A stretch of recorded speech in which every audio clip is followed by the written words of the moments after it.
Cara membuat pintu di AutoCAD versi Major. Bikin kusen dengan cara ketik rek, enter, klik pada layar, ketik at 50,150.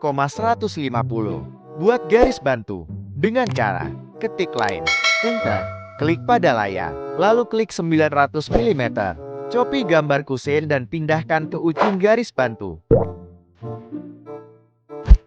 Hapus garis bantu. Buat daun pintu dengan cara ketik rek, enter, klik pada layar, ketik at 800,40. Selat daun pintu dan ketik move lalu klik ujung daun pintu terus pindahkan ke kusen. Selat daun pintu, ketik rotation, klik ujung daun pintu, dan arahkan ke atas.